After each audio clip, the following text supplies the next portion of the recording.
अहोबिलं नारसिंहं गत्वा रामः प्रतापवान् नमस्कृत्वा श्रीनृसिंहम् हस्तौ श्रीकमलापतिम् गोविन्द केशव जनार्दन वासुदेव गोविन्द केशव जनार्दन वासुदेव विश्वेश विश्वमधुसूदन विश्वरूप विश्वेश विश्वमधुसूदन विश्वरूप श्रीपद्मनाभ पुरुषोत्तम पुष्कराक्ष श्रीपद्मनाभ पुरुषोत्तम पुष्कराक्ष नारायणाच्युत नृसिंह नमो नमस्ते नारायणाच्युत नृसिंह नमो नमस्ते गोविन्द केशव जनार्दन वासुदेव गोविन्द केशव जनार्दन वासुदेव विश्वेश विश्वमधुसूदन विश्वरूप विश्वेश विश्वमधुसूदन विश्वरूप श्रीपद्मनाभ पुरुषोत्तम पुष्कराक्ष श्रीपद्मनाभ पुरुषोत्तम पुष्कराक्ष नारायणाच्युत नृसिंह नमो नमस्ते नारायणाच्युत नृसिंह नमो नमस्ते देवाः समस्ता खलु योगिमुख्याः देवाः समस्ताः खलु योगिमुख्याः गन्धर्वविद्याधर किन्नराश्च गन्धर्वविद्याधर किन्नराश्च यत्पादमूलं सततं नमन्ति यत्पादमूलं सततं नमन्ति तं नारसिंहं शरणं गतोऽस्मि तं नारसिंहं शरणं गतोऽस्मि देवाः समस्ता खलु योगिमुख्याः देवाः समस्ता खलु योगिमुख्याः गन्धर्वविद्याधर किन्नराश्च गन्धर्वविद्याधर किन्नराश्च यत्पादमूलं सततं नमन्ति यत्पादमूलं सततं नमन्ति तं नारसिंहं शरणं गतोऽस्मि तं नारसिंहं शरणं गतोऽस्मि वेदान् समस्तान् खलु शास्त्रगर्भान् वेदान् समस्तान् खलु शास्त्रगर्भान् विद्याबले कीर्तिमतीं च लक्ष्मीं विद्याबले कीर्तिमतीं च लक्ष्मीं यस्य प्रसादात् सततं लभन्ते यस्य प्रसादात् सततं लभन्ते तं नारसिंहं शरणं गतोऽस्मि तं नारसिंहं शरणं गतोऽस्मि वेदान् समस्तान् खलु शास्त्रगर्भान् वेदान् समस्तान् खलु शास्त्रगर्भान् विद्याबले कीर्तिमतीं च लक्ष्मीं विद्याबले कीर्तिमतीं च लक्ष्मीं यस्य प्रसादात् सततं लभन्ते यस्य प्रसादात् सततं लभन्ते तं नारसिंहं शरणं गतोऽस्मि तं नारसिंहं शरणं गतोऽस्मि ब्रह्मा शिवस्त्वं पुरुषोत्तमश्च ब्रह्मा शिवस्त्वं पुरुषोत्तमश्च नारायणोऽसौ मरुतां पतिश्च नारायणोऽसौ मरुतां पतिश्च चन्द्रार्कवायुवग्निमरुद्गणाश्च चन्द्रार्कवायुवग्निमरुद्गणाश्च त्वमेव तं त्वां सततं नतोऽस्मि त्वमेव तं त्वां सततं नतोऽस्मि ब्रह्मा शिवस्त्वं पुरुषोत्तमश्च ब्रह्मा शिवस्त्वं पुरुषोत्तमश्च नारायणोऽसौ मरुतां पतिश्च नारायणोऽसौ मरुतां पतिश्च चन्द्रार्कवायुवग्निमरुद्गणाश्च चन्द्रार्कवायुवग्निमरुद्गणाश्च त्वमेव तं त्वां सततं नतोऽस्मि त्वमेव तं त्वां त्वां सततं नतोऽस्मि स्वप्नेऽपि नित्यं जगतां त्रयाणां स्वप्नेऽपि नित्यं जगतां त्रयाणां सृष्टा च हन्ता विभुरप्रमेयः स्रष्टा च हन्ता विभुरप्रमेयः त्राता त्वमेकस्त्रिविधो विभिन्नः त्राता त्वमेकस्त्रिविधो विभिन्नः तं त्वां नृसिंहं सततं नतोऽस्मि तं त्वां ससिंहं सततं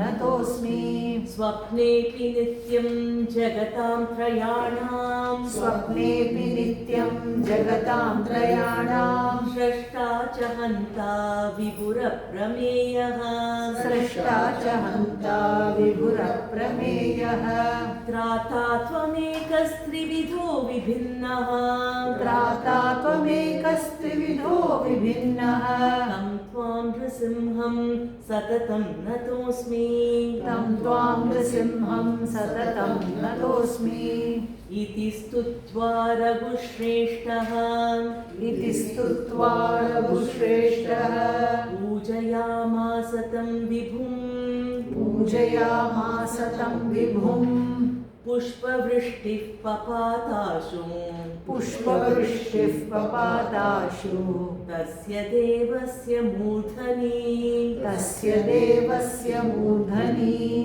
साधु साधु विदित्तं प्रोचुः साधु साध्विति तं प्रोचुः देवा ऋषिगणैः सह देवा ऋषिगणैः सह देवाऊचुः देवा ऊचुः राघवेण कृतं स्तोत्रं राघवेन कृतं स्तोत्रम् पञ्चामृतमनुत्तमं पञ्चामृतम् अनुत्तमम् पठन्ति ये द्विजवराः पठन्ति ये द्विजवराः तेषां स्वर्गस्तु शाश्वतः तेषां स्वर्गस्तु शाश्वतः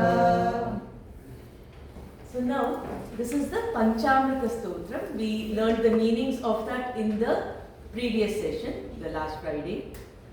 Pancha Amrita.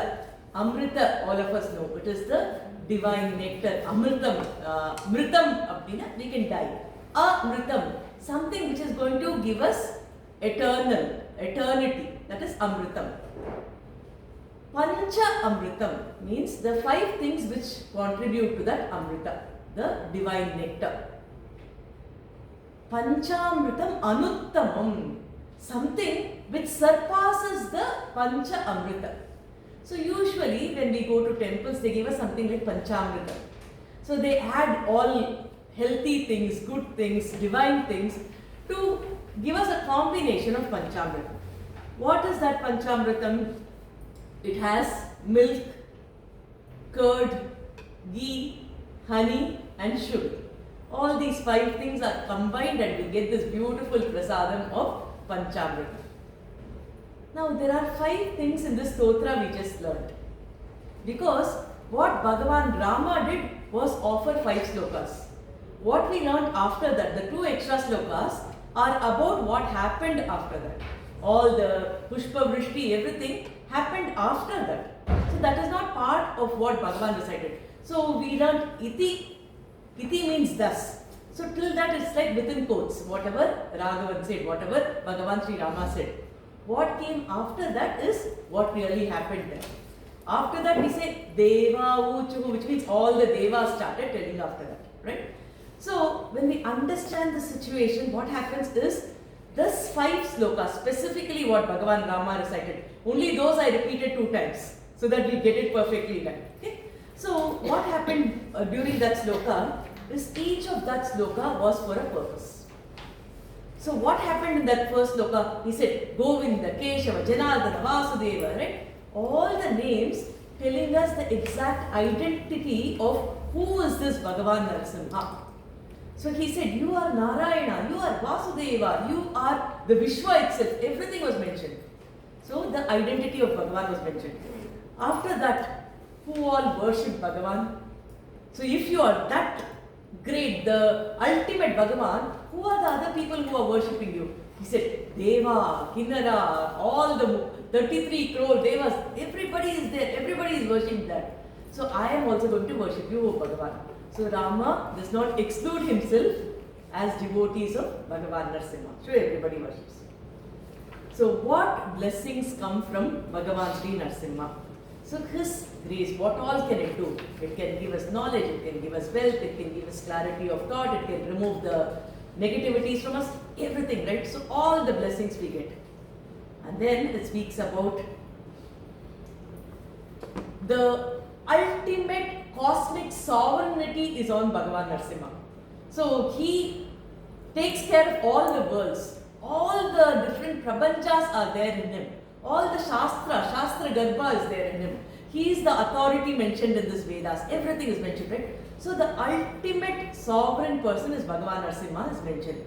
And then finally, Bhagavan says, so I offer my Sharanagati to you, O Bhagavan. Tam tvam Nrisimham Sharanam Prapatye. Not once, in most of the slokas he says, I am worshipping you again and again. I am surrendering to you, O Narasimha. Why? Each of these are a reason for that. Okay?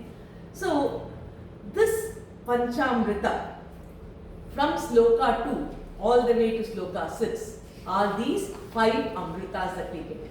It is about Bhagavan's divine identity. Everybody worships Bhagavan universally. His karuna on everybody. His cosmic sovereignty. He is the leader. He is the ultimate head of the entire Vishwas. And ultimately, he is the only refuge. Swami Sri Vedanta Deshika in a stotra called Kamasikashtakam says, Tvai rakshati rakshakehi kimanyehi. If you decide to protect me, I don't need anybody else's protection. Tvai cha rakshati rakshakehi kimanyehi. If you decide not to protect me, nobody else can protect me. Iti nishchitadehi shrayami nityam prithare vegavati tatashriyaritvam. Because I have clarity of this, that you are my ultimate protector. I am not going to go worship anybody else. Kamasika Narahari. There is a Narasimha in Kamasika. I am going to worship you, O Bhagavan Narasimha, says Swami Sri Vedanta Deshika. So for us to get an idea of this mapping, so the milk, curd, ghee, honey and sugar connects to sloka 2, 3, 4, 5, 6, 7, each of with these identities. Okay, so the mapping is here. This is what you wanted that at the end.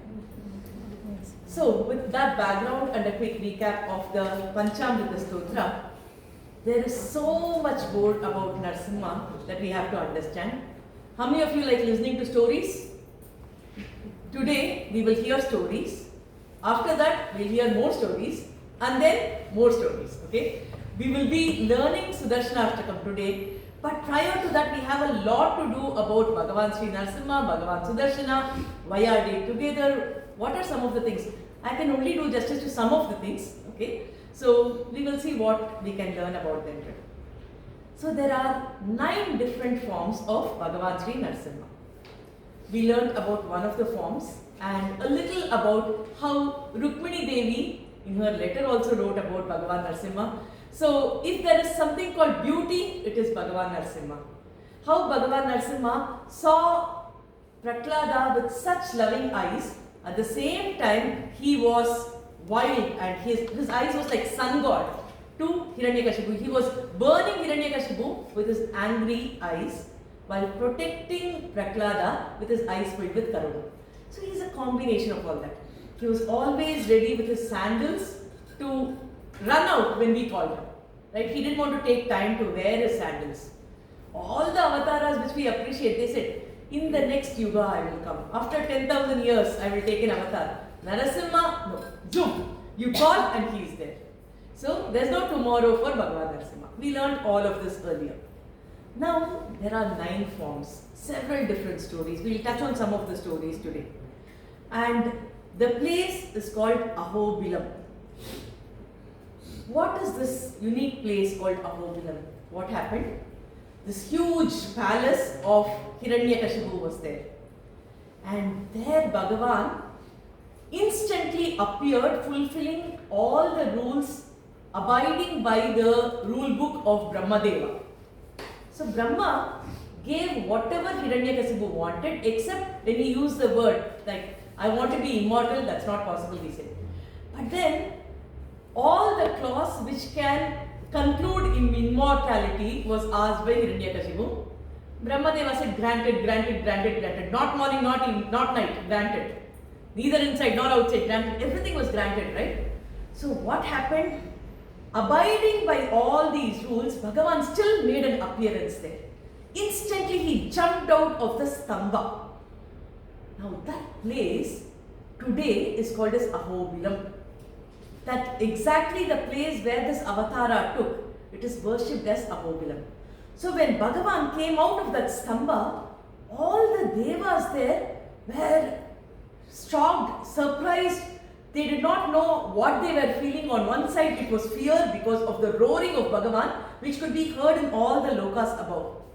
On the other side, they were like, what is this? Is it human? Is it a man?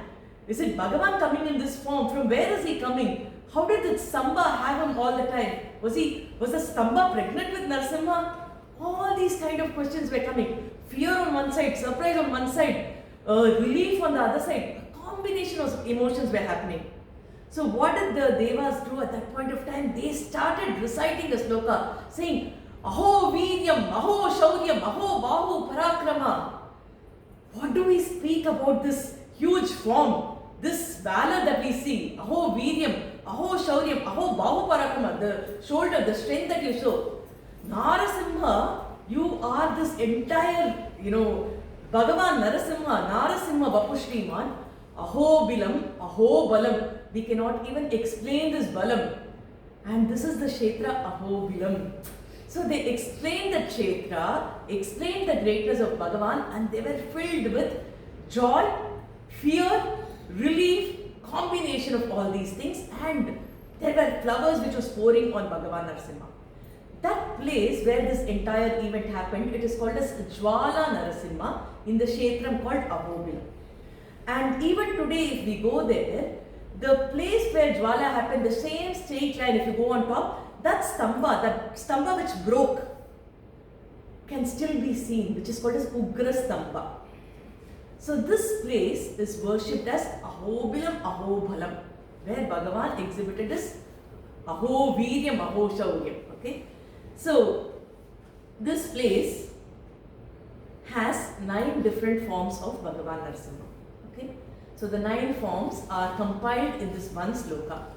I will recite, you all can recite after me, I will recite it once. Jwala Ahobila Malola, Jwala Ahobila Malola, Kroda Karanja Bhargava, Kroda Karanja Bhargava, Yogananda Chatravata, Yogananda Chatravata, Pavana Navamurtayaha, Pavana Navamurtayaha. So these are the 9 forms. We will see some of the forms of Narasimha now.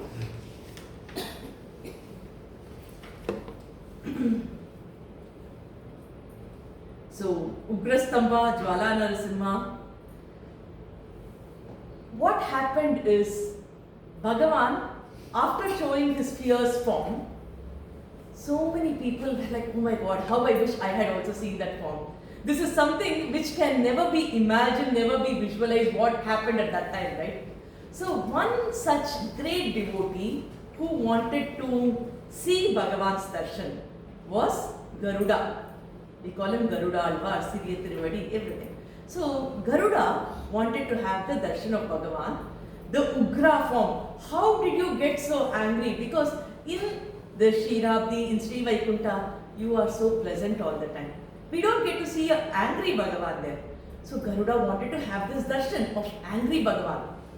So he goes and he does a tapasya to Bhagavan, and Bhagavan says, I will be here, and he guided him to the place where this actual avatara happened, and he showed the darshan to Garuda again. So this entire mountain where Garuda did the tapasya is called as Garudadri. Garuda Shailam is the place. So Ahobilam got the name as Garuda Shailam itself, owing to the great tapas that Garuda did. And it is also mentioned that Bhagavan gave the darshan of all the 9 forms in which he is there. And today he is still there in that Garudadri with all the 9 forms because of the tapasya of Garuda. So it is Garuda who gave this Ahobila experience for all those people today who want to visit there. So today if we get an opportunity to go and worship, it is our namaskarams and gratitude to Garuda Anda which we should show. So this entire place is called Garudadri. In fact, great devotees today, they don't even wear their sandals in that entire mountain. Though the palace which was there earlier, owing to this huge time, is now looking like a mountain. This mountain has different caves. People do not go there after sunset because it's still got caves and animals and it can be dangerous. But you will see little kids and ardent devotees who live there just cross the place. They are not happy. They even carry their children on their shoulder to cross. They are very comfortable. It is an absolute trekking experience. If we want to go to all the 9 kshetras, we can go all the way to Ugrastamba, which is now the tallest peak in this entire mountain. People do a parikrama, worship her as the mother of Bhagavan Sri Narasimha, the stamba which delivered Bhagavan, right? What kind of a bhakti it is. So people go do their parikrama to the stamba, worship and come back. And in the process they visit all the other Narasimhas. So it will be great for us to understand the greatness of each of them. So to start with, the form that we all are familiar with by all our explanations till now is Jwala Narasimha. The ultimate Ugra form where what courage did you have to say that you will kill my child? You know, Prahlada is Bhagavan's child, a devotee. Now Hiranyakashipu says, I am going to kill you, Prahlada, and throw your head to a lion. That's when Bhagavan really got angry. In fact, this anger of Bhagavan usually can be seen in all avatars. Bhagavan will be very pleasant even when the opponent hurts Bhagavan. But if his devotee is hurt, he will not tolerate it. In Rama Ravana Yuddha, Ravana was fighting with Rama. Rama was happily giving all the rebuttals. And then Ravana started hurting Hanuman. Now that's it. Rama got really angry. How can you hurt Hanuman? And that was when Rama Banam started. So if you hurt his devotees, Bhagavan cannot tolerate it. So many examples across different avatars can be given. So when Narasimha Avatara and this little child, he's got so much of devotion. We call it as Tailadhara Bhakti. Tailadhara Bhakti means if you pour oil, the oil will not splatter here or there. Complete focused, utmost attention on Bhagavan. Prahlada had that. When we sit for meditation, a few minutes and all the thoughts coming to our mind, right? Did I lock the door? Will this person call me now? What time am I supposed to leave? So many things keep coming. And that is Chinna, it is all broken devotion. Avichinna, it is unbroken, it is complete, it's packed, and it is Tailadhara with absolutely no distraction. Pouring water splashes everywhere. If you pour oil, it will come in one line. Prahlada's devotion was like that. So Bhagavan, of course, is going to protect Prahlada, right? So what does he do? He is angry and he reaches the peak of his anger and grabs Hiranyakasipu, tears him. And this form is called as Ugra Narasimha form. And we can worship him in the Jwala Narasimha Kshetra. Jwala means fire. He is filled with that anger, filled with that fire. So he is called as Jwala Narasimha. Okay? So that is the first Narasimha, where in the temple you will go to the Jwala Narasimha Kshetra and worship him. Now there is a very, very interesting anecdote for us. Do all of us go to the Srinivasa Perumal temple here? All of us worship Bhagavan Srinivasa, right? Do you know there is a wonderful connection between Srinivasa Bhagavan and our Narasimha Deva of Ahobilamak? What happened is, Bhagavan Srinivasa's family deity is Ahobila Narasimha. Okay, so what happens is, he goes to worship Bhagavan Narasimha and he feels that he is such a Ugra deity. So he installs a Shantamurti. He says, Bhagavan Narasimha, when Mata Mahalakshmi is beside him, he is going to be a Shantamurti. when little Prahlada is right next to him, in order to protect Prahlada, his eyes are like that of a moon, right? He becomes a Shanta Murti. So Prahlada Varada, where Mata Mahalakshmi is right on Bhagavan's lap and Prahlada is there, that was consecrated by Bhagavan Srinivasa in Ahobila. So the Ahobila deity was because our Srinivasa Bhagavan worshipped Bhagavan. So it is not just Rama. Srinivasa Bhagavan worshipped. Now, what happened is a very, very interesting anecdote here. When Srinivasa Bhagavan appeared here in Kali Yuga, one thing he wanted was to get married to Padmavati Tayar. So he even borrowed a lot of money from Kubera. We know that, right? Even now the debts are being settled because he borrowed so much of money for the wedding. And this Padmavati Srinivasa wedding is happening now. When the wedding happens, what is the second most important thing? First thing is the rituals that happen. The Vaidika Vivaha. All the rituals happen there. What is the second most important thing in a wedding? The prasadam that we get, right? So it is the ultimate Srinivasa Bhagavan's wedding. What kind of the prasadam distribution will happen there? Brahmadeva is now offering all the yajnas. He is the chief Prohit. Because for Srinivasa Bhagavan, who else can be the Prohit? So Chaturmukha Brahma comes and he is the Prohit. All the Indradi Devas have come there. All the divinities have assembled there to witness Panigrahanam of Srinivasa and Padmavati. Now what happens? Brahmadeva has a question. He has a doubt. Hey Bhagavan, usually we offer the food to you before it is distributed as prasada. Now you are here offering your rituals. When we offer Agni Karyam, we are supposed to be on empty stomach and nothing is supposed to be consumed. We have to do all this with Shraddha. And Bhagavan, when he takes an avatara, he will abide by all the rules so that we will follow him. Now Bhagavan is doing Agni Karya, so he cannot eat anything. Now Brahma is like, without you consuming, I cannot distribute prasada. Because first it should be offered to Bhagavan before everybody else consumes. Now it's a catch-22 situation. You're not supposed to eat, but all the atithis, all the guests will be hungry. We can't allow them to be hungry. What am I supposed to do?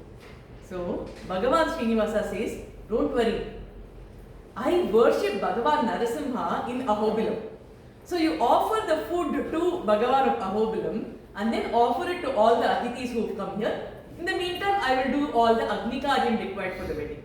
So Bhagavan does Agni Karyam and Brahmadeva offers the food to Ahobila Narasimha. Kandaruladu. You know, people usually when they offer food to Bhagavan, Bhagavan will do a kataksha through his eyes. And that is considered a blessing after which the food can be distributed. Because Bhagavan's kataksha, like how the sun rays falls and everything, Bhagavan's rays falling on the food is sufficient. Sometimes people ask all these questions, like, why do you offer? Does Bhagavan consume your food? Whatever I offered seems to be the same. So the answer to this is, now all of you have the printouts in your hand, right? You all recited this sloka. Did you all recite it? Did the printout disappear after you recited? You grabbed it in your mind, but the printout is still there in your hand. Similarly, Bhagavan grabs the food that is offered, but the food will still be there. So, Narasimha did the kataksha. Ahobila Narasimha did the kataksha to the food, and that prasad was offered to everybody who attended Bhagavan Srinivasa's wedding. Isn't that very interesting? So that is a wonderful connection between Bhagavan Srinivasa and Bhagavan Narasimha. Now, I said Bhagavan Srinivasa, because the deity was Ugra, he established the Shanta Murti. And even now, when we go to the lower Ahobilam, Prahlada Varada, we will see a Sannidhi for our Srinivasa Bhagavan also. Okay? And Prahlada will be standing there. Right next to that is a great saint. called Adivan Chadagopan. He is the first Jeer of Ahobila. We recited the sloka, right? Dwala Ahobila Malola. Malola is the third deity.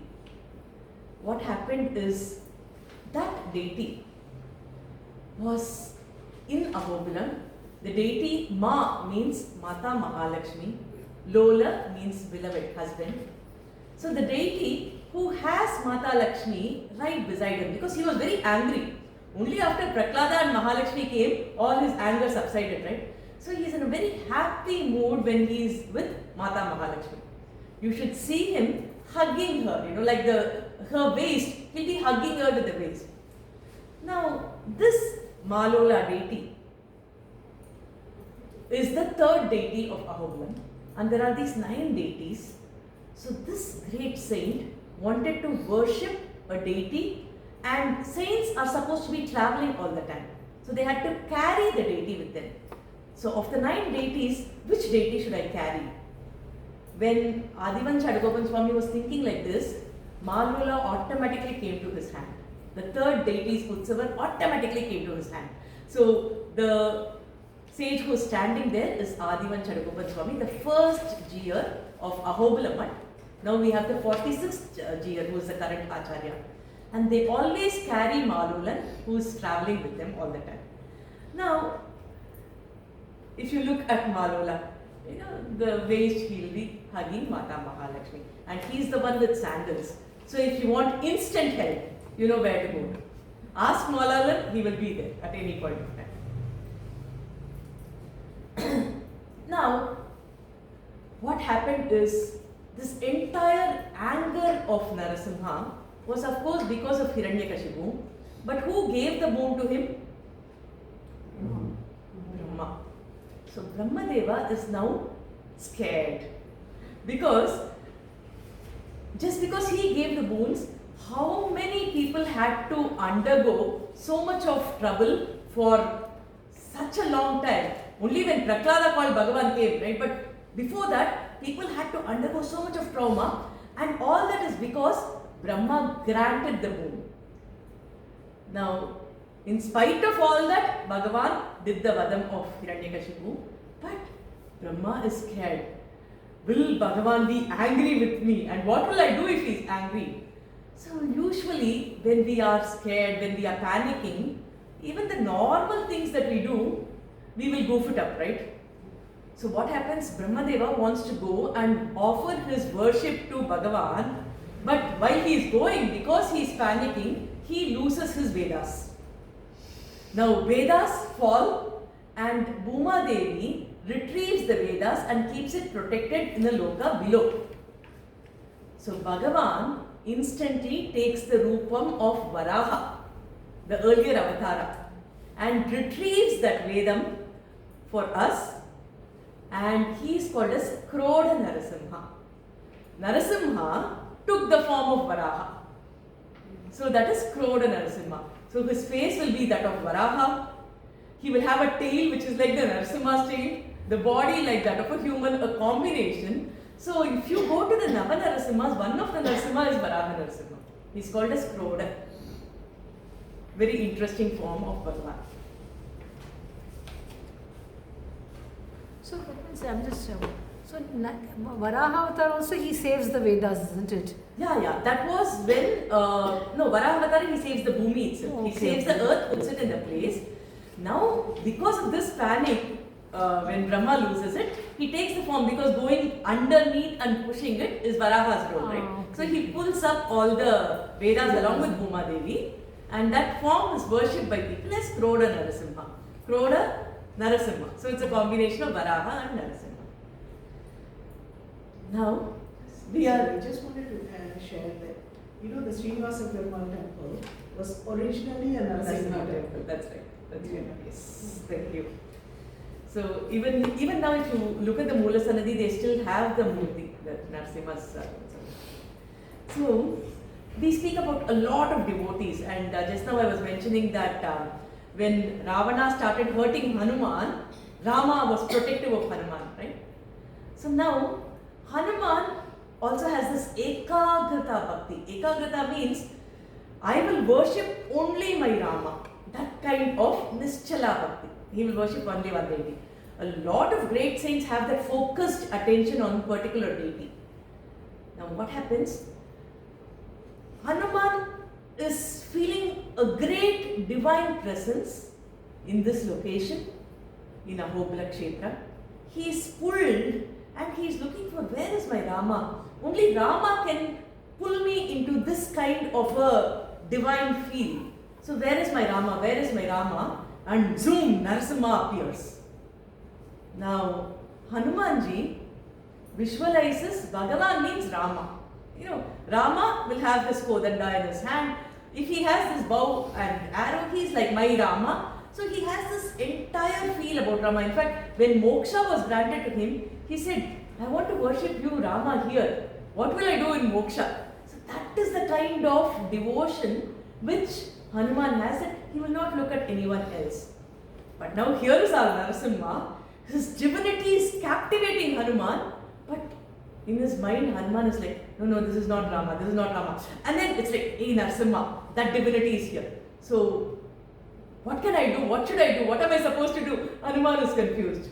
Then immediately our Narasimha displays himself with a bow on his hand, saying that I am your Rama. So this Narasimha is called as Karanja Narasimha, where he showed himself as Bhagavan Sri Rama just in order to tell Hanuman that Rama and I are not two different people. The ultimate Bhagavan, Narasimha, is none other than Rama. So this is the other Narasimha. And then, of course, Hanuman worships Bhagavan Sri Narasimha there. People across different timelines have worshipped Bhagavan Narasimha. Like how we learned the Panchamrita Stotra, the timeline of Bhagavan Sri Rama was in Treta Yuga. Ahobila Narasimha's actual killing of Hiranyakashipu happened during the Satya Yuga. Now there is a Bhargava Rama, Parashurama, who lived prior to Rama, who continued to live during Sri Rama's time. Parashurama is known for his avesha. He is angry that he reduced 21 Kshatriya lineages. He was so angry because people who are supposed to protect, the Kshatriyas, were the ones who were destroying people. They were not dharmic anymore. So in order to re-establish Dharma, Parashurama took his oath to destroy all the people who were namesake kings but in reality demons. So now he loves Ugra. He loves anger. He wanted to see Bhagavan Narasimha in his angry form. So he said, hey Bhagavan, you were the Jwala Ugra Narasimha, and I want to have the darshan of exactly the way it happened at that point of time. Now Bhagavan displays his Ugra form to Parashurama. But that happened at a different time. So when we go to the Kshetram now, we will see Jwala Narasimha having 8 hands, but the Narasimha who showed his darshan to Parashurama has 4 hands. So he will have his Shankha Chakra, and he will also be having the hands with which he actually destroyed the demon Hiranyakashipu. And this is called as Bhargava Narasimha, because Parashurama's name is Bhargava. His given name was Bhargava. After that, because he always carries a parashu, he got the name as Parashurama, but he is Bhargava Rama. So this Narasimha is known by the name of Bhargava Narasimha itself.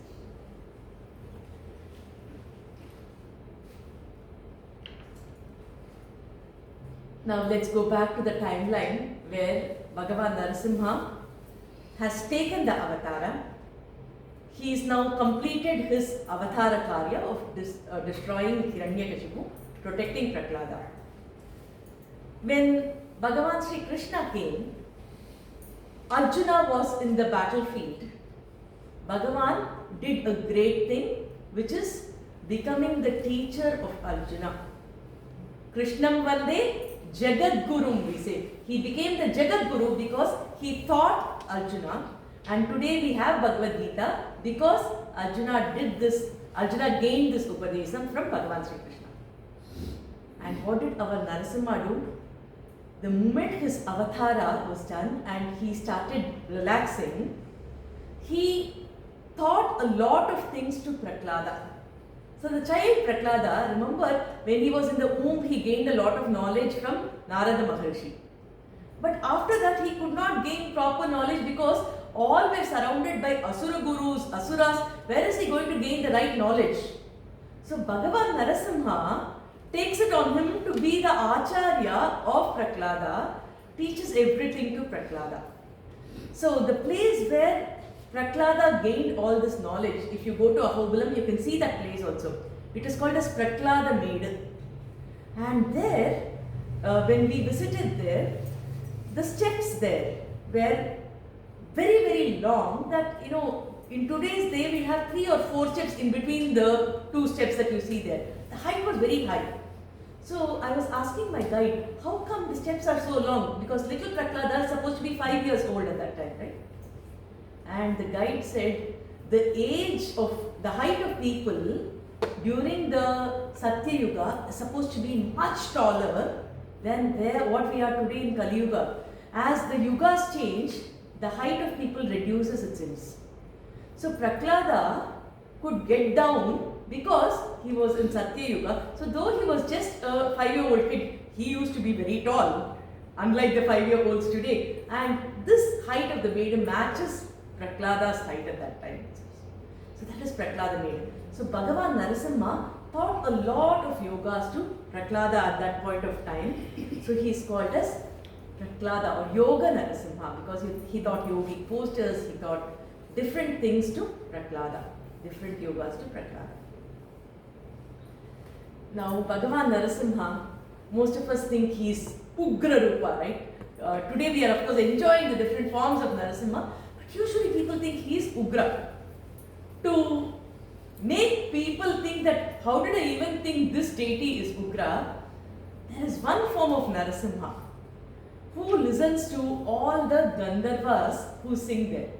After the avatara is over, Bhagavan is enjoying the music which is sung by Gandharvas, sitting below a tree which is called Chatravata. Vata means tree.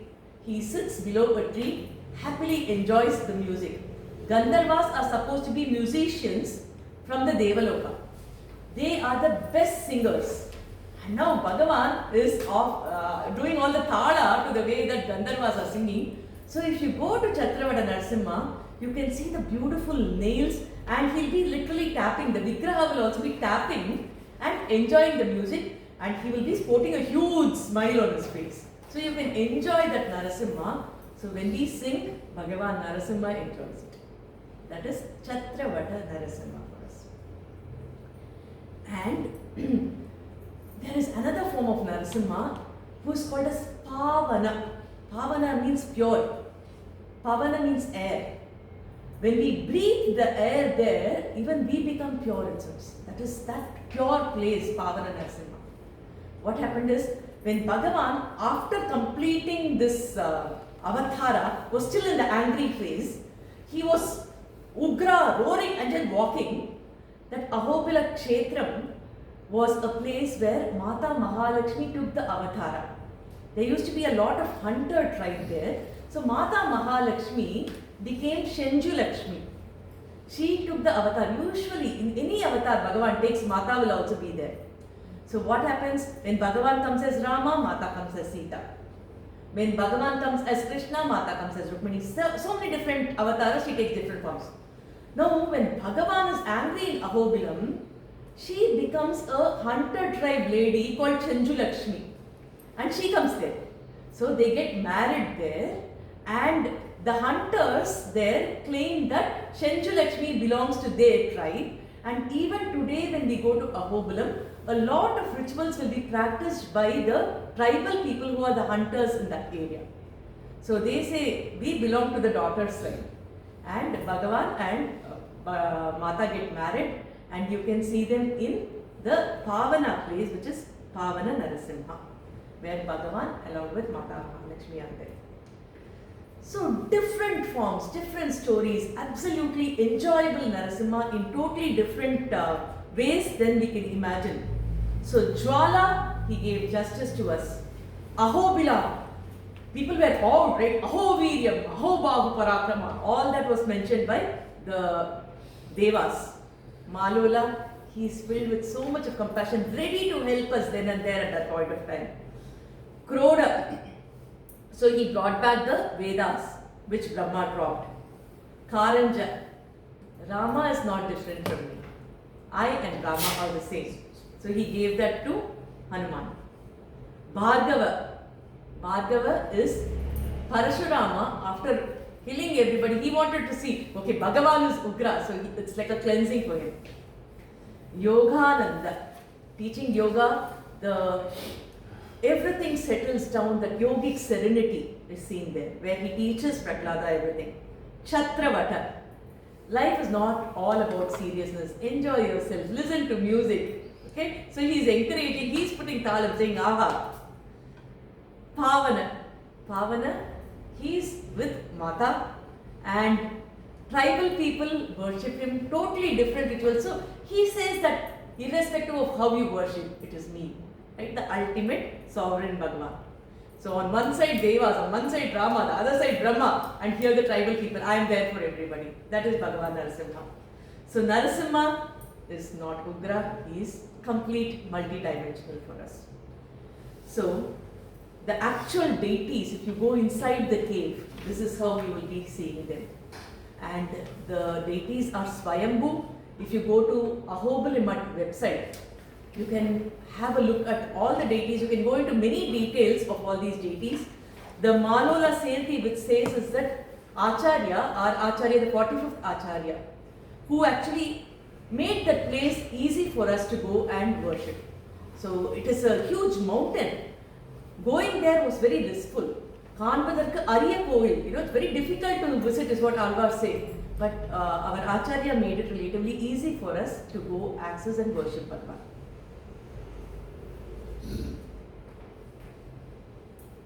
So a lot about Narasimha Deva. And now, why do we see Bhagavan Narasimha on the back side of Sudarshana? Because Narasimha is there, we understand. What is the link between Sudarshana and Narasimha? Let me ask you all a question. Is Bhagavan here? Then why are we looking at Narasimha there? When Bhagavan takes a form to protect us, we call him Narasimha. Correct? Now Bhagavan has this sankalpa saying that I want to protect you. Okay? And he gets into action.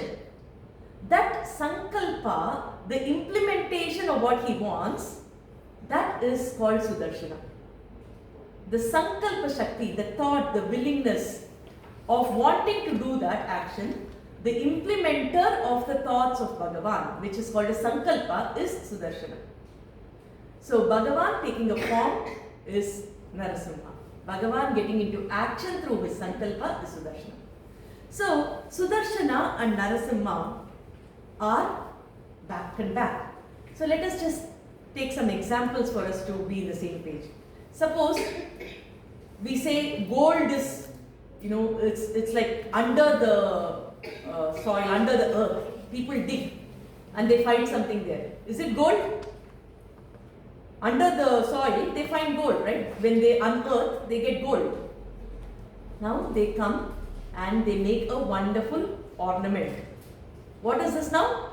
It is gold, yeah? But gold, what necklace is this? Gold. So what was under the earth was gold. What is in my neck is gold.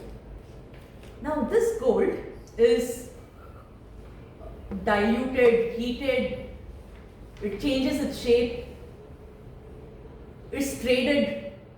Is it different now? It is still gold. Okay. So gold which is taken, gold which is stored, gold which is changing its form, everything continues to be gold. So Bhagavan is everywhere, still Bhagavan. He gets into a form of Narasimha, he's still Narasimha. He gets into action, he's implemented, he's still Bhagavan, Sudarshana. Okay, so that is how we understand it. And Bhagavan is, when we see the sun god, okay, and we feel heat, the rays of the sun. Is sun and its rays different? Can we separate the heat and the sun? They are together.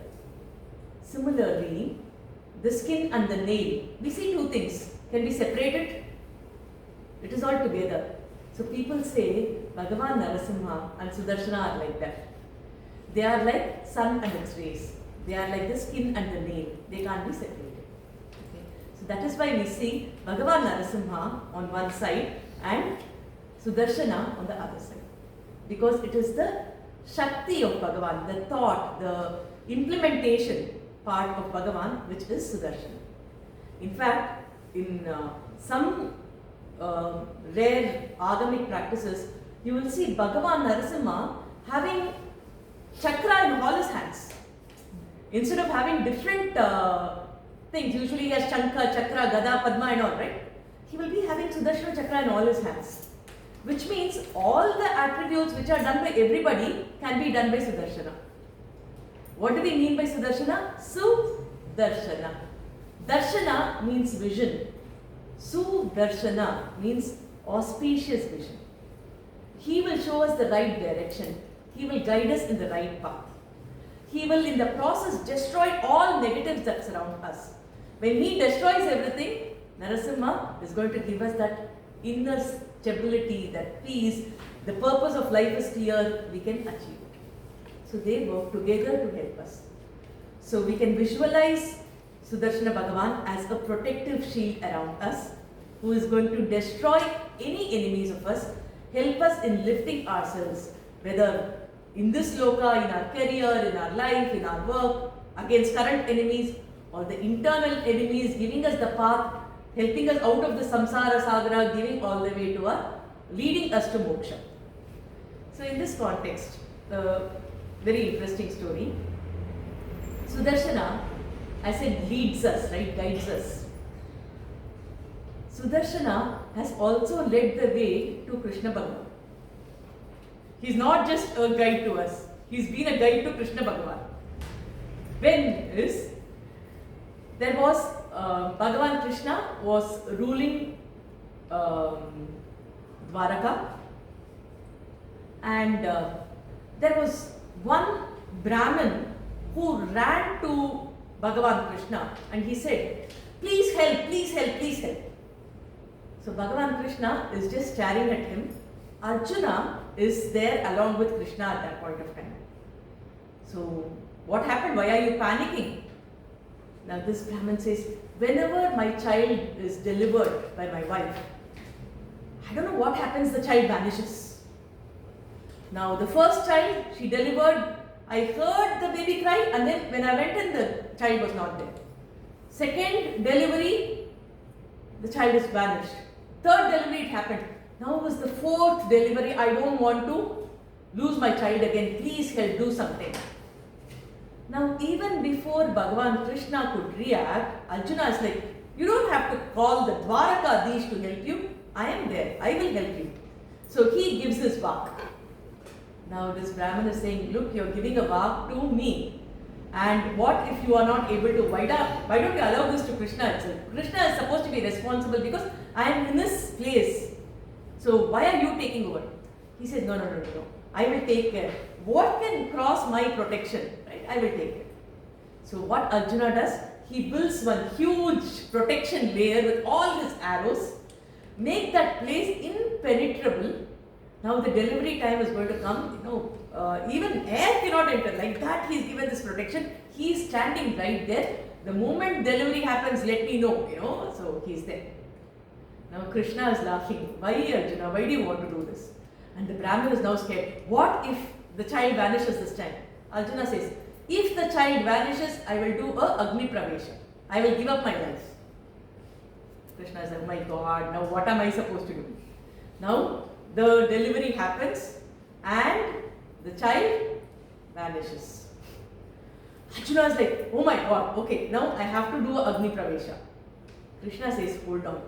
Okay, this is beyond your scope. I will take care. We will retrieve the child. So the Brahmin is like so upset. He says, what is happening? Is it because of your Rajya that all these problems are happening? If Krishna is ruling this place properly, then why should my child vanish? And Arjuna, you gave your word, you're not able to follow it. So he's so traumatized. So Krishna says, don't worry. He calls his charioteer, he says, just try. And then Arjuna gets in, this Brahmin also gets in, all these are mentioned, okay. So they go, and at one point, they go beyond this loka. They go beyond all the 14 lokas. Everything is dark. Today we speak about dark matter, right? Everything is dark there. And there are no switches, there are no lights. What can they do? So, Bhagavan calls his Sudarshana Chakra. Sudarshana Chakra goes in front of Bhagavan's chariot, showing the entire path all the way to the Kshiravati, to Bhagavan's abode. So Sudarshana Chakra shows light to Bhagavan. And now when they follow this, they realize that Bhagavan's consorts who are there, Sri Devi, Uma Devi, Neela Devi, everybody, they wanted to see how beautiful Bhagavan was as Krishna. The beauty that you display here and the beauty that you are doing in Bhulokam are very different. We wanted to see that beauty. That's why we wanted you to come here. And they were admiring. Krishna's like, please give them back the children. And then the children were handed over and they all went back. So Sudarshana guided Bhagavan at that point of time. So there are many other stories, but because we are in lot of time now, I'll have to cut it if you want to go to the Sudarshana Ashtakam. Right? So I did have a few other stories on Sudarshana. So Sudarshana, for us to understand in a line, when Bhagavan takes the different avatars, Sudarshana goes as the different aspects of Bhagavan. So for example, I said for Narasimha, Sudarshana was the nail. For Parashurama, Sudarshana became the parashu that he was carrying. For Kalki Avadara, it said the future sword in the hand of Kalki is going to be Sudarshana. When Varaha Avatara had his horn, that single horn he used to come with, that is considered as Sudarshana. So the different forms that he takes. When he became a snail to hold the Mantra mountain, that the top of the snail, that itself was Bhagavan Sudarshana. So whenever Bhagavan takes a form, Sudarshana takes his own form in order to be with Bhagavan, part of the Leela. So with all this, we offer our namaskaras to Sudarshana Bhagavan.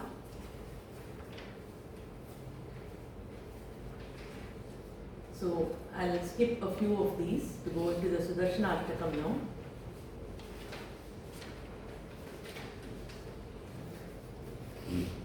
Sudarshana protects the devotees, like when Ambarisha Chakravarti was doing this Ekadashi Vrata and Durvasa cursed Ambarisha, Sudarshana did not wait for anything. He started chasing Durvasa. And Durvasa went to the different worlds. He went to Brahmaloka, he went to Kailasham, he went to Paramapadam. All the deities said, we can't help. And then Durvasa Maharishi is like asking Vishnu, isn't Sudarshana your weapon? Can't you ask your weapon not to harm me? He says, I cannot. Okay, so he is protecting my devotee. Only my devotee should speak. Me or my weapon is not going to support you. So Sudarshana protected Ambarisha like that. So lot of such stories and episodes, anecdotes, real life incidents are there. So to get the blessings of Sudarshana, we perform Sudarshana Oma. So when we perform Sudarshana Oma, it is for our overall all-round protection. It is for our purification, internal purification. And instantly when we need good health, when we need something, a relief from something, we do a Sudarshana Homa. In fact, during pandemic, a lot of people were doing the Sudarshana Yajna. They were doing Sudarshana Homa. They did Japa of Sudarshana. So the Sudarshana Mahamantra was there. They used to recite the Sudarshana Mahamantra. All these were done in order to help people get rid of the negative effects during the pandemic. In fact, Swami Vedanta Deshika wrote the Sudarshana Ashtaka when people were suffering from pandemic is also mentioned. So there was fever which was spreading widely in some outskirts of Kanchipuram, Tiruputkudi, and Swami Vedanta Deshika wrote this 8 slokas to help people not fear about this. And when we recite Sudarshana Ashtakam, we become fearless. That is what our Acharyas say. Because we are protected from all directions by Sudarshana. If you look at Sudarshana, he has the Shat Kona, right? The 6 corners are there and the overall protection. It is said that Sudarshana is the protector in all 360 degrees for us. And he has the 6 qualities which Bhagavan has. Jnana, Bala, Virya, Aishwarya, Tejas, Shakti. With all that he is going to protect us. So, with this knowledge, let's go into Sudarshana Ashtakam. Okay, so the Sudarshana Yajna Homa, you can see that it removes the obstacles, removes negative forces, it's performed for Loka Kalyanam. So Swami Sri Vedanta Deshika wrote the Sudarshana Ashtakam. So it is a practice to recite the Taniyan of the Acharya before we actually go into the stotra. So Taniyan means it is not part of that stotra, but we always recite it along with the stotra. It is on the Acharya who authored the stotra. Okay? We should be very careful about how we pronounce this entire stotra, because a lot of Bijaksharas are embedded into it. Which means that if we want to recite a mantra, we should be learning it from a guru in the proper systematic way at the right time. A lot of such rules are there. But our acharyas are filled with so much of karuna for us that they want us to get the benefits of the mantras, even if we do not have the rights to learn it in the proper way. So they embed it in the stotras that we recite. So the Sudarshana mantra is embedded in the Sudarshana Ashtaka. So we have to be very careful the way we pronounce it, right? So it's 8:10. I'll try to do justice, but are you all okay if I take a little longer to complete this so that we get the essence of this? Shriman Venkatanatharyah Shriman Venkatanatharyah Kavitarkika Kesari Kavitarkika Kesari Vedantacharya Varyo Me Vedantacharya Varyo Me Sannidhattam Sada Hridi Sannidhattam Sada Hridi Pratibhatashreni Bhishana Pratibhatashreni Bhishana Varagunastoma Bhushana Varagunastoma Bhushana Jani Bhayasthana Tarana Jani Bhayasthana Tarana Jagadavasthana Karana Jagadavasthana Karana Nikhila Dushkarma Karshana Nikhila Dushkarma Karshana Nigama Saddharma Darshana Nigama Saddharma Darshana Jaya Jaya Shri Sudarshana Jaya Jaya Shri Sudarshana Jaya Jaya Shri Sudarshana Jaya Jaya Shri Sudarshana. If you notice, the last line of the entire stotra will have this as a standard phrase. Jaya Jaya Shri Sudarshana, Jaya Jaya Shri Sudarshana. So in this stotra, because it is a Ashtakam, 8 slokas, Jaya Jaya Jaya Jaya, 4 Jayas in every line. So you will have Jaya repeated 32 times, which represents the 32 Brahma Vidya. And it also says that our Acharyas, so they were so mathematical when they did all these calculations because of the Chanda Shastras and so many other things involved in this. 1 square plus 2 square plus 3 square is 32. So they say that Bhagavan Sudarshana's Karuna will go in an exponential way like this. So it is in that sequence of 1 square plus 2 square plus 3 square, so it will keep growing. The protection of him will grow. So when we say Jaya Jaya Sudarshana, Jaya Jaya Sudarshana, we don't have to fear about anything. Whatever we do will be victorious. When we say victory to him, it means that he is going to protect us to be victorious. So that is the mindset with which we recite the Sudarshanashtakam.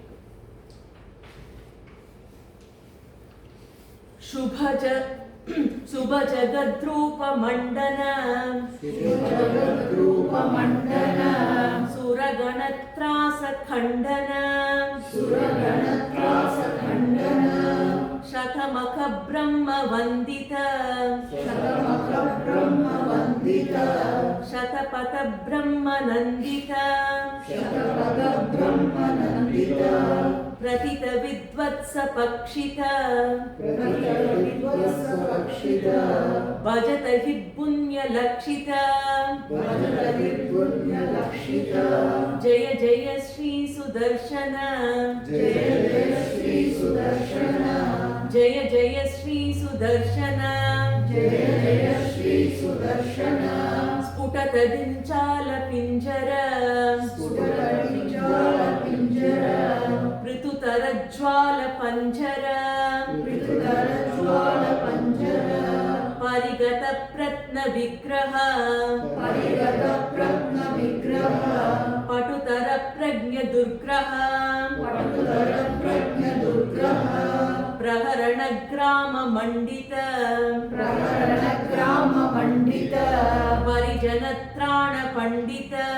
Parijanatrana Pandita Jaya Jaya Shri Sudarshana Jaya Jaya Shri Sudarshana Jaya Jaya Shri Sudarshana Jaya Jaya Shri Sudarshana Nija Pada Prita Sadgana Nirupadi Spita Shadguna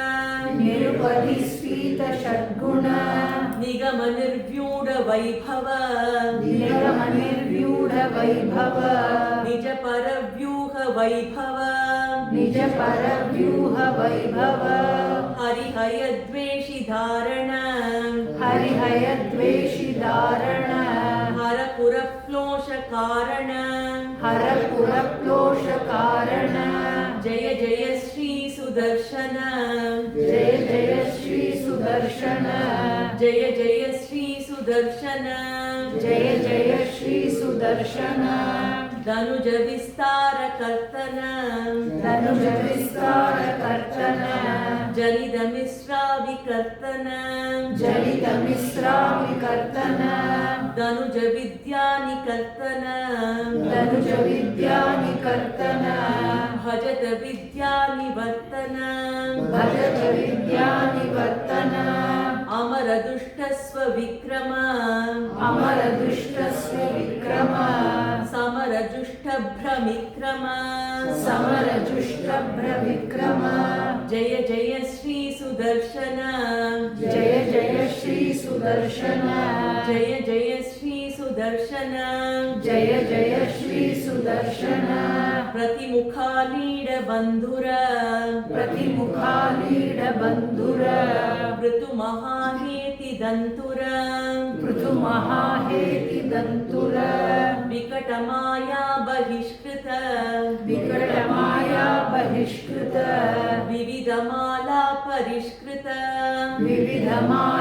Parishkrita Stira Mahayantra Tantrika Dhrudaya Tantra Yantrita Jaya Jaya Shri Sudarshana Jaya Jaya Shri Sudarshana Jaya Jaya Shri Sudarshana Jaya Jaya Shri Sudarshana Mahita Sampat Sadakshara Vihita Sampat Shadakshara Shatara Chakra Pradishtita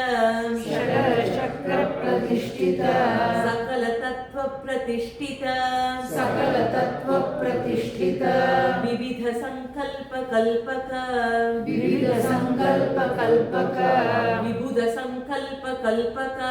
Vibhuda Sankalpa Kalpaka Jaya Jaya Shri Sudarshana Jaya Jaya Shri Sudarshana Jaya Jaya Shri Sudarshana Jaya Jaya Shri Sudarshana Bhuva भुवननेत्रत्रयीमय भुवननेत्रत्रयीमय सवनतेजस्त्रयीमय सवनतेजस्त्रयीमय निरवधिस्वादुचिन्मय निरवधिस्वादुचिन्मय निखिलशक्ते जगन्मय निखिलशक्ते जगन्मय अमितविश्वक्रियामय अमितविश्वक्रियामय शमितविश्वग्भयामय शमितविश्वग्भयामय जय जय श्री सुदर्शन जय जय श्री सुदर्शन जय जय श्री सुदर्शन जय जय Shri Sudarshan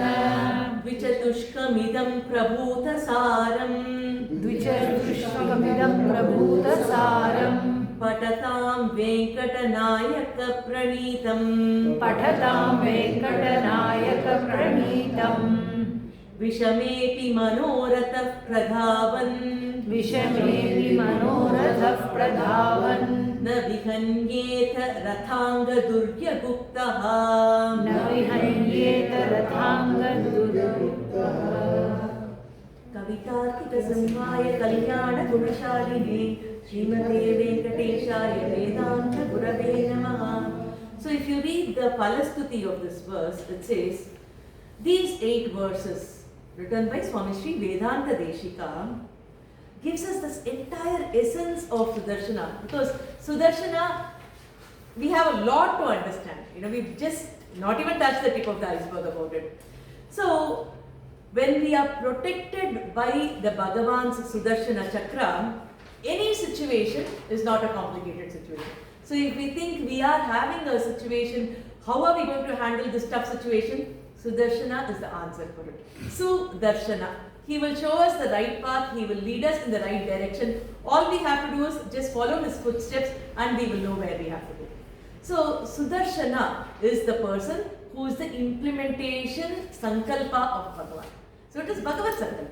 He will lead us in the right direction. So I would like to give some time for us to discuss question and answers today. If you all have any questions, because the previous week we spoke about a few things and now we've spoken about quite a few stories. I wanted to cover one or two stories, but I thought I would rather give you all time to discuss if you want to, and then wrap up for today. I had a question. You said there were some bija mantras in this stotram.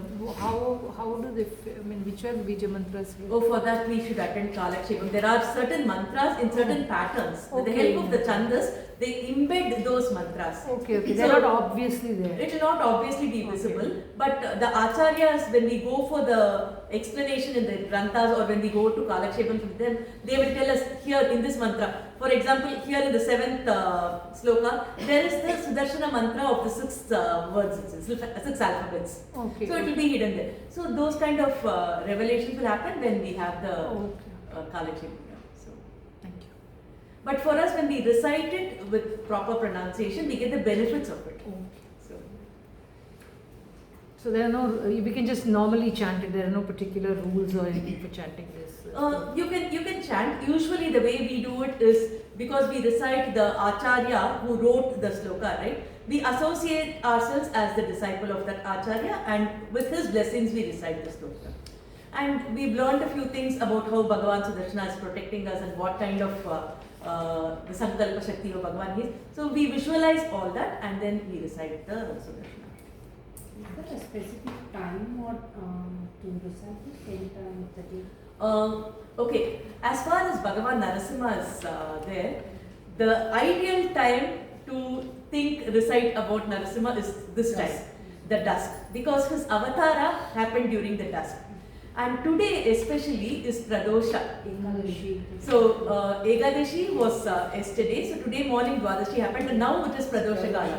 So Pradosha is supposed to be the ideal time for us to worship Bhagavan Narasimha. And Swati is the Narasimha's nakshatra. So every Swati, people actually celebrate. They make panagam, the good water, they add jaggery, the good, and ilachi, and a little bit of dry ginger.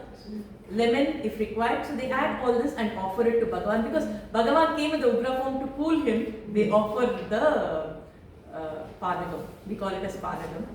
And Sudarshana Alvar, his nakshatra is Chitra.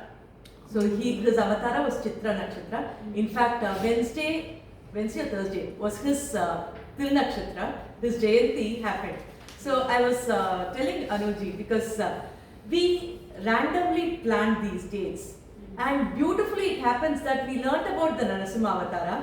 We are now learning about the Sudarshana Alvar, and both of this happens during the twilight time, our class hours, and in between this Sudarshana Alvar Jayanti was happening. So it is such a blessing. It's such a, a lot of these things tell us that okay, we are doing the right things. It's a blessing. So it was really, I was very happy when I got to know that it was Sudarshana Jayanti 2 days back. So, and we learned it on time. So Chitra Nakshatra we celebrate for Sudarshana Alvar, and Swati, every Swati we can celebrate for Bhagavan Narasimha. In fact, every evening around twilight we can recite our Panchamrita Stotra. Every morning we can recite the Ashtakam. It will hardly take like 2-3 minutes once we get a fluency of it.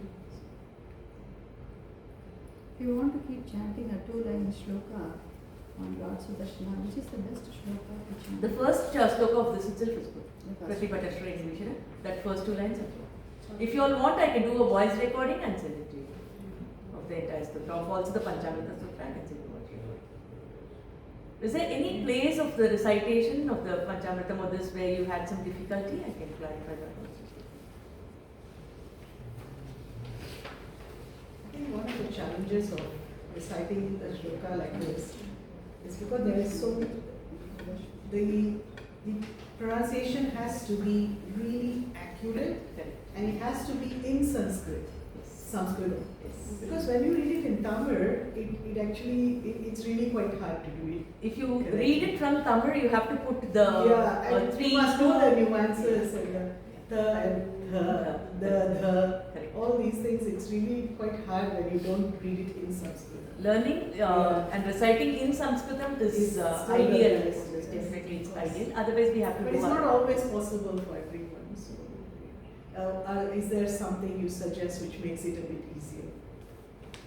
Like someone who doesn't know Devanagari script, how do they learn something like this? It is a challenge, but learning Devanagari is not difficult. It's not difficult at all. No, because I teach Sanskritam, I cannot say that it's difficult to learn. It is very easy. If you set aside 1 week, you can really master it. It's not difficult. Having said that, if you are conversant with Tamil, if you are conversant with English, you can always learn to do at least these basic markings of 2 or 3. Maximum the Alpaprana, Mahaprana. At least that difference if you can know. Instead of saying pa, bha, that difference we should know. Ka, ga, that difference we should know. So at least to that extent if we can mark and recite, I think that itself is a big thing. I think if you know any of the other languages, it's not that difficult because Telugu, Malayalam, Kannada, they all have those Related, 4 yes. sounds. It's only Tamil that doesn't have it, so it's a little more challenging. But yeah, I mean, it's one of the, all of Vedanta Desika's slokams are just beautiful. And I think if we learn it when we were children, it really improves your pronunciation, your enunciation, all of that gets really good because of the way he wrote it. Exactly. The chandas that is used and the different parts of The our parts mouth of your is mouth, used, exactly. pronunciation. Definitely. I mean, of course, the Raghuvira Gadyamna, Any other I questions? just have one question, maybe something to clarify. In our Karnataka, right, the place where I come from, Udupi, we have Narasimha as one of the important deity along with Krishna. So we have Narasimha temple just 100-200 meters away from my house. So it's quite close. Actually, my marriage and my child's naming ceremony, everything happened in Narasimha temple. But we also have Bhoga Narasimha in Karnataka. Which form of that Narasimha is that? Bhoga Narasimha? Bhoga Narasimha is the one who accepts all the offering. For example, I was telling you about the Srinivasa Bhagavan, right? Even there, Bhagavan who accepted that entire Srinivasa Vivaha's food, he is considered Bhoga Narasimha. So the person who accepts all kind of bhoga, So anything you offer, because when you give something to Narasimha, you don't give it in small quantities, you know. You give him a lot, and whenever you give something to him, he multiplies it. So people offer everything to Bhagavan, and he reciprocates a lot more. So Bhoga Narasimha is offered. It's not exactly in these 9 forms. Having said that, because Srinivasa Bhagavan offered the food during his wedding to Bhagavan Narasimha, that Narasimha is considered Bhoga Narasimha also. So it's not a specific name given to it. It's a feel of Bhagavan, where he enjoys everything. He enjoys the Gandharva's music. He's Bhoga Narasimha. Any other question before we wrap Praveena up? ji is very well versed in a lot of Shastra, so you can request what you want to next learn from her, you know. That's something you can give her feedback. In fact, even in today's thing, a few of Sudarshanas we could not complete, so maybe we could think of a time to discuss those aspects of Sudarshana also. Many are there. Okay? Is No other questions? there a way that people like us who have grown up outside India, what would be the easiest or most comfortable way to go to Ahobilam? Is there a tour company here that organizes it? Maybe Incredible Yeah, no, Journeys? they do Maybe organize. they do? They did Ahobilam? They haven't done, but if you ask, they will do. There are a lot of people who go from here to Avila. So it is. Even that Mangalagiri that you Mangalagiri Narasimha, Anand Narasimha. Actually, to Ahobilam, the way we did is we went to Ahobilam, and the acharyas were there at that point of time, because otherwise food becomes an issue. So because it is like a place which is not easily reached, and we do not find hotels or restaurants, it's like a mountain, so it's trekking experience.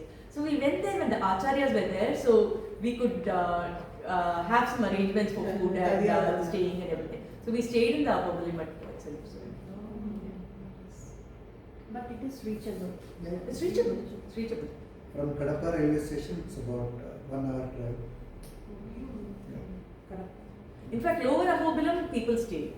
Only to go into the mountains you actually have to climb. Shall we conclude for the day?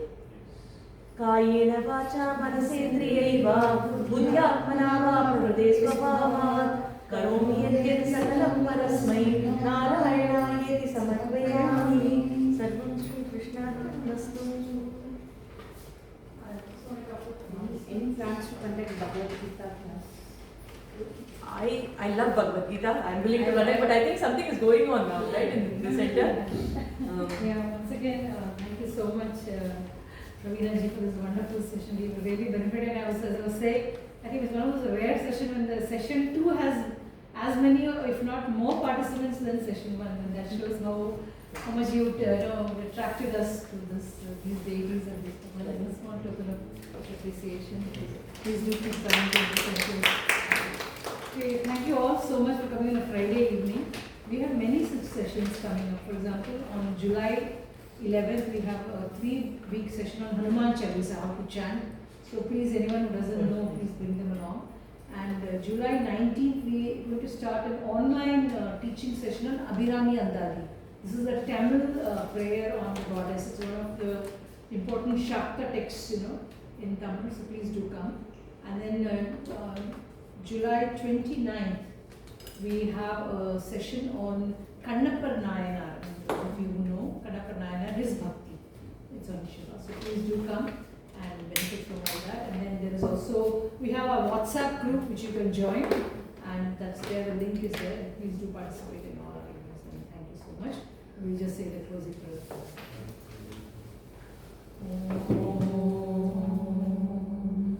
सर्वेषां स्वस्तिर्भवतु सर्वेषां शान्तिर्भवतु सर्वेषां पूर्णं भवतु सर्वेषां मङ्गलं भवतु सर्वे भवन्तु सुखिनः सर्वे सन्तु निरामयाः सर्वे भद्राणि पश्यन्तु मा कश्चित् दुःखभाग् भवेत् ॐ शान्ति शान्ति शान्तिः. Okay, another thing I forgot. this July 4th, we are having a volunteer meeting. And if in case you are interested in volunteering at Hindu Center, you can come down and show your interest. We're just meeting, it's an informal gathering. What time is it, Purnima?